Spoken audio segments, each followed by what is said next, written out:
Hello, I'm Susan Regan, and my guest today is Holly Sullivan. She is the president of the Connecticut Citizens Defense League. Holly, thank you for being with us today on Connecticut Valley Views, and I think the best way to open our interview is for you to share your vision for CCDL based on its mission statement. I'll let you take it from there. Sure, Susan. So CCDL we're in our 14th year, and we are committed to the right to keep and bear arms. We're a nonprofit grassroots organization, and we advocate not just only for the Second Amendment for the United States Constitution, but also for the Connecticut Constitution. And we protect and preserve those rights for all individuals.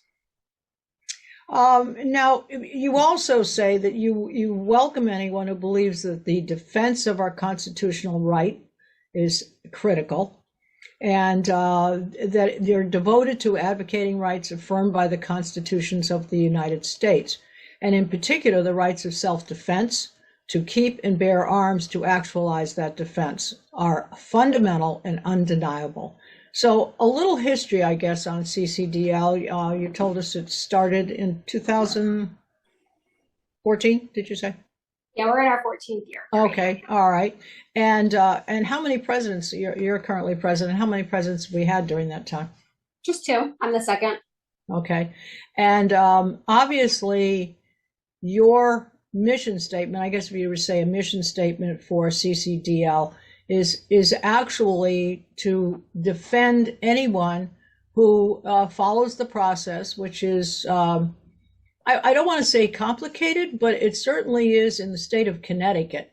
There are a lot of steps to go through. You have to take a course in firearms and so forth. Just give us a process for anyone out there who currently does not own a gun, but who is interested in doing that. Let's say they want to go and purchase a gun in a store. Take us through that process. Yeah, absolutely. So the first step that somebody would have to do is they're going to take their basic safety class. There's a couple different curriculum providers out there. Most people take the NRA basic safety class. However, you could take something sponsored by another group such as USCCA, whatever has been recognized and approved by the state of Connecticut. So there's obviously a fee for that. It can range anywhere from $100 to $200 in that area. So it's a lengthy class. It's a full day. So, for a lot of folks, they have to take the day off of work or find childcare, whatever it is. At that point in time, you're going to go to your local municipality and get a copy of your permit application. And you also have to schedule through the state of Connecticut, not through the municipality, an appointment to get your fingerprints taken. And then the state of Connecticut issues you an authorization number to go to your local police department to even get fingerprinted. So there could be a wait time there. Once you get fingerprinted, you submit your application along with the prints and the copy of your safety class certification to your municipality. Your municipality at that point in time has up to 8 weeks to do the first level set of checks and to either deny or approve that application. So that's 2 months from the time that you turn all of that in. There are quite a few municipalities in the state that do not abide by the 8 weeks. And, there's certainly, we're very concerned about that. And we currently do have a pending lawsuit on that issue. Once we hit that 8-week mark, you are given a piece of paper that is a temporary permit.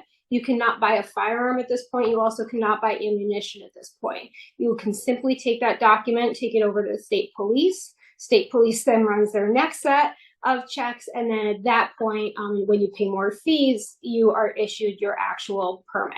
Then you would have to go to a store. You would purchase your first firearm. You're again background checked at the point of sale. So this is not a simple process, and it is not a quick process. Well, I guess what I would say, so we're talking 2 to 3 months if someone wants to purchase a gun. And the background check, now I think that, and I believe that Connecticut has some of the strictest gun laws of any other state. Is that correct? Yes. Yes. All right. Well, having said that, Governor Lamont has proposed some new gun control measures. And can you speak to some of those topics and CCDL's position on them, where you are, status, some of the steps that you've taken to counteract what they've done. There are quite a number of them, and take them in whatever order you'd like, but I'm going to just start here. Fund community violence intervention programs. Yeah, absolutely. So we have no objection to intervention. In fact, I would support intervention. I think it's important to get into the communities that are struggling with these issues and teach folks. One of the things that CCDL has long worked for quite a few years, in 2019, there was a safe storage bill that was passed, and we fought really hard that in that safe storage bill, there would be curriculum for Connecticut public schools to teach firearm safety. This is not teaching people to shoot. It's not teaching kids to field firearms. It's simply stop, don't touch, get away, tell a grown up. So we really, we fought hard for that in 2019. We actually filed the FOIA requests and recognized that back in the 1990s, there was a law passed that said that the state of Connecticut may create firearm safety curriculum. They never did, which is why we fought in 2019 to make it that the state of Connecticut shall create firearm safety curriculum. The problem with that is that this has not been implemented in the vast majority of Connecticut municipalities. So the vast majority of Connecticut schools have not actually done this, and they're not teaching that. So we have long been advocates for education and intervention, and yet the very items that we've worked to put into place to actually prevent tragedies has not been done at a governmental level. Well, one question to ask, and it could be we have adults out there, and I think as they get more involved and get their gun and safety and so forth, at what age can you actually go through this process and purchase a gun? So for a long gun, there are only certain long guns in the state of Connecticut that an 18-year-old would be eligible to purchase. They can't purchase a semi-automatic. They would have to purchase something that's like a bolt action. So there are certain firearms or certain rifles that are available to 18-year-olds. However, 21 would be the standard for handguns and other rifles. Okay. All right. Now, there's a lot of discussion that's been going on about the AR-15s. If you could give us a brief description, because there's a lot of confusion as to what gun is actually an AR-15. Can one actually still purchase one? If you could explain that a bit. Yeah, absolutely. So there's a lot of misconception out there that AR means assault rifle. That's not what the term AR means. It means that it's based on a platform called the company called Armalite. They've been around for many decades. And it's really just a modular platform on which a rifle is assembled. They do tend to look similar, tend to be the guns that people call like the black scary guns. But really the term AR just means Armalite, which is the company that made these quite a few decades ago, long before I was born. These are what I think is probably the biggest misunderstanding is people think that these are machine guns. And often the terms weapons of war is used. There is not a single military or modern military on this planet that uses AR-15s in warfare. And there's a reason for that is that they're not effective. These are semi-automatic firearms. They are not automatic firearms, the ones that you can purchase. In the state of Connecticut, we are very limited since the passage of Public Act 13-3 as to which ones we can actually buy. But the most important thing that I think your viewers would want to know is that when the trigger is pulled, only one round is ejected. There is no spray of bullets. That is complete misunderstanding, misrepresentation. They are not automatics. Machine guns are highly regulated at a federal level. If an individual in any state wants to buy a quote machine gun, it is not only expensive, but you go through an entire ATF process to do so. They're very rare, and that is not overwhelmingly what we're talking about in this conversation. All right, when we talk about demographics, we don't need to talk about age particularly, but obviously some people have guns for hunting. Some people, I guess, like to go to the range and keep up with their accuracy, keep their guns, because there is a certain amount of responsibility to keeping your gun in good shape. You've got to oil it, maintain it, and so forth. But would you say that as of the past few years, or your experience or your members' experience, are guns being purchased more for defense versus hunting? I don't know if you have any demographics on that versus whatever other reason you might want to own a gun. Yeah, and I think that people purchase firearms for a lot of different reasons. Speaking as a woman, women are the fastest growing demographic of gun owners across the country, and Connecticut is no exception to that. What is unique is a lot of people think, ironically, of the AR-15 that is not used in hunting, and that's completely incorrect. In fact, for women, the AR-15 platform is actually the most commonly purchased firearm for hunting and also for defense. And there's a reason why. One of the most, as I mentioned, it's a modular platform, which means it's adjustable. If you have a wood stock hunting rifle, one, it's very, very heavy. And for women in particular, it can be very hard to hold that wood, heavy, long object for any length of time. When you are hunting with an AR platform firearm, the first thing is that the stock is adjustable to the length of your arm. So if a woman wants to shoot a rifle, it obviously makes a lot more sense for it to be slightly shorter if her arm is shorter, and that also makes it safer. You should be properly fitted to your firearm, and that's a problem here in Connecticut because there are a lot of modern AR platforms that women cannot purchase if they're just coming into the sport because they can no longer buy them since Public Act 13-3. So, I think that there, in many instances, people will assume that this gun is meant for this, and this gun is meant for this, and this gun is meant for this. And that's not necessarily true. An AR is a very versatile firearm. Definitely the most common purchased firearm, rifle for women for hunting. And there are also many, many examples where they're used in self-defense as well, especially in the home. All right. Well, there's another one that Lamont is on the hunt for, and this is restricting open carry. What do you suppose that's about? I mean, as far as I'm concerned, this is just a personal commentary, that it would be better to actually show that you have a gun than to hide it. But I don't know. What do you think his purpose is, and where's your stance on that? Yeah, it's funny that you mentioned that. So Connecticut is a little, I can't quite wrap my head around the logic. I have some theories, but what's interesting, and I think people might think about this a little bit, there are states where you only have to have a permit to conceal. If you open carry, the police know you have it, other individuals know you have it. You don't even have to have a permit if you open carry. The conceal part is the part where they then would say, okay, we need you background checked and fingerprinted. And here in Connecticut, they're actually kind of encouraging the opposite. It's like, put it away. But the most important thing that I think we need to focus on here is, do we have a problem here in the state of Connecticut that there's an issue here? And I would challenge your viewers to say, when's the last time you even saw someone open carrying in this state? It is tremendously rare. I do know quite a few folks who have a handicap where it might be difficult to get inside the waistband quickly or to get in from clothing quickly. They open carry simply from an accessibility standpoint. And realistically, I support their right to do so for whatever their reason is. If that is what is safest for them and they have the most control, then I support their right to do it that way. But I think the big conversation that we need to be having here is, why is the governor allocating time and energy and resources into an issue that is a non-issue in this state? Why is that a priority right now? Because I don't know. I mean, it is so rare that you would walk anywhere in this state and just see somebody open carrying. Does it happen once in a blue moon? It could, but it's not a problem. We do have a lot of problems in this state, and this is not one of them. Yeah. Well, all right. Let's clarify something else too.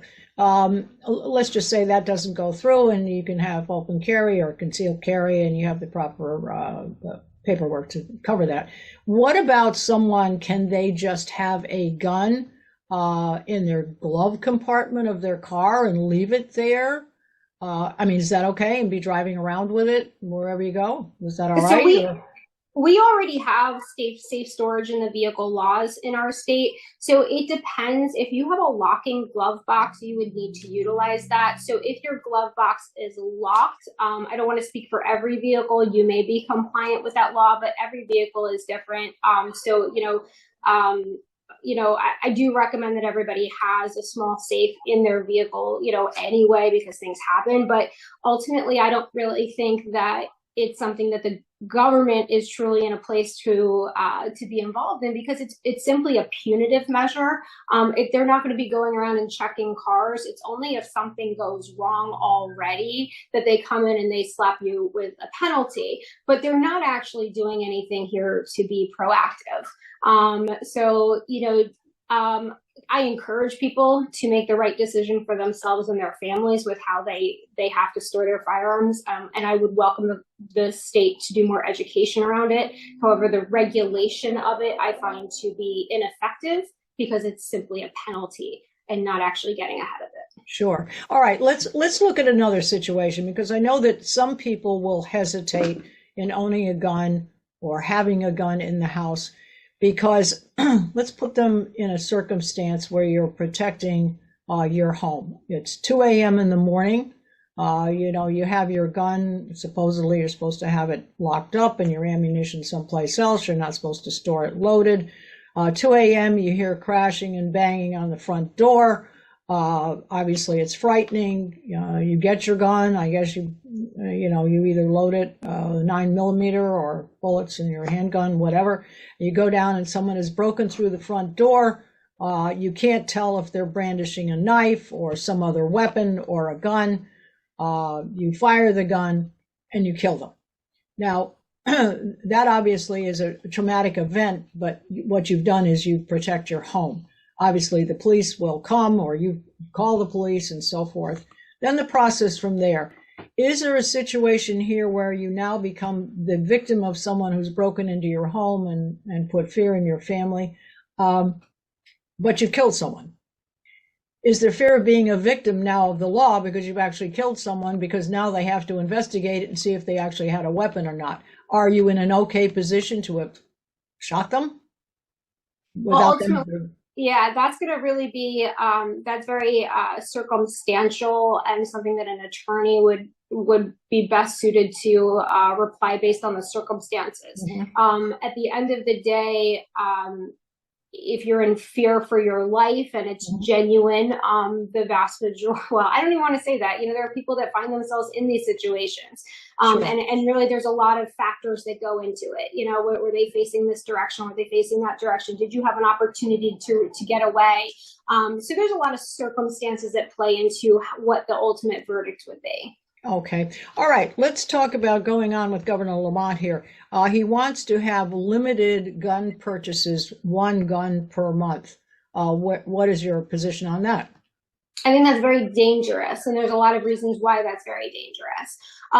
What they're really talking about is 1 transfer. They're not talking about 1 new purchase necessarily. It's just a transfer. So I'll give you my own personal story. So when my father passed away, my mom was newly widowed, and she didn't want the firearms in the house. She just wasn't comfortable. She wasn't in that place. I had my permit. My sister had her permit. And we transferred my father's firearms to us. We were equipped to have them. They were all set up. This would prohibit that. It would be 1 at a time. It would take ages to remove firearms from somebody and transfer them to somebody else. There are a lot of very valuable reasons why bulk transfers happen. Another one of those reasons could be that somebody who is maybe in a distressful situation, maybe they're feeling really down, and or they have a child or, an adult child in the house, and they don't want firearms in the home at this time. They're making that decision for their families, and they're making the responsible decision to remove the firearms. Well, the concern there is, 1, they can only transfer 1 away a month.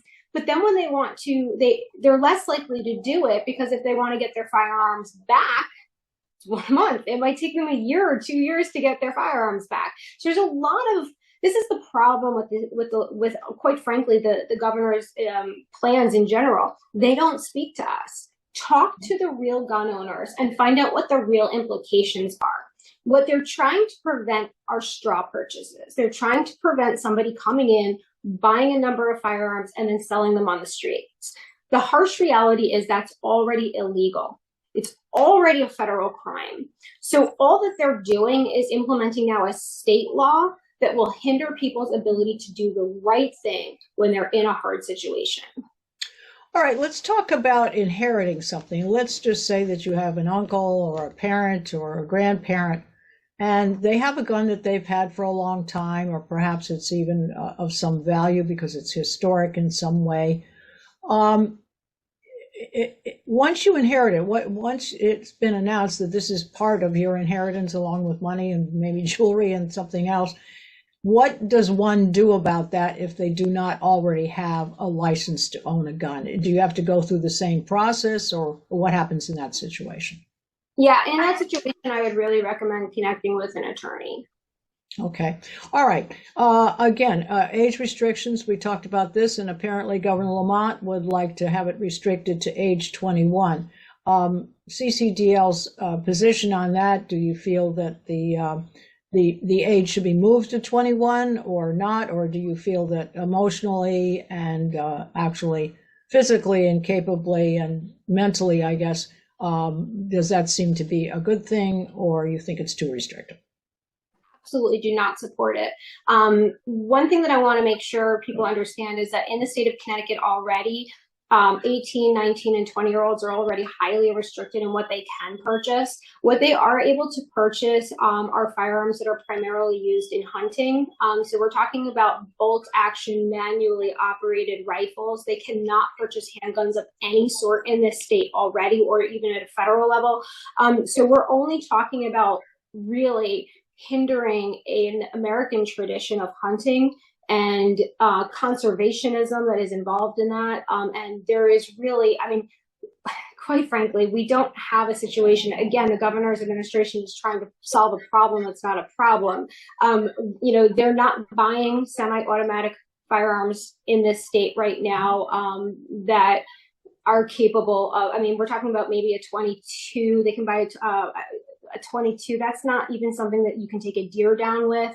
But what we're really looking to, what his law would do is really prohibit the sport of hunting for 18, 19, and 20-year-olds, because they are already highly restricted in what they can purchase as it is. They cannot purchase the semi-automatic functioning firearms. Okay. All right. Continuing on, education requirements, it said it would expand the training requirements. So I guess expanding further on the process that you alliterated to us earlier in our discussion. I guess he's trying to make it more complicated for people and more difficult for people to own firearms. Yeah. My feeling is that talking about the age group, is that if you can safely instruct your children, say at age, let's say 16, and I think every parent needs to know emotionally whether their child's ready to do that, that actually is incurring safety within the home, because they are aware of the dangers and the risks thereof of owning a gun. So I think that, that's an important consideration. But the younger you start, and many times I think it's mothers, who are concerned about the gun in the house, and a lot of times, fathers want to instill in their sons, this opportunity to learn about things and start it earlier and be aware. So I agree with you. I think the restriction on the age, purchasing, yes, do they even have the money to do that, and so forth.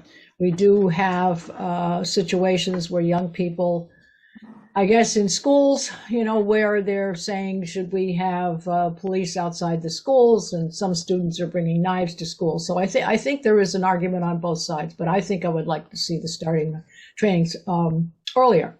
All right, now there are safe storage requirements. He's also looking at all firearm owners would be required to adhere to safe storage standards.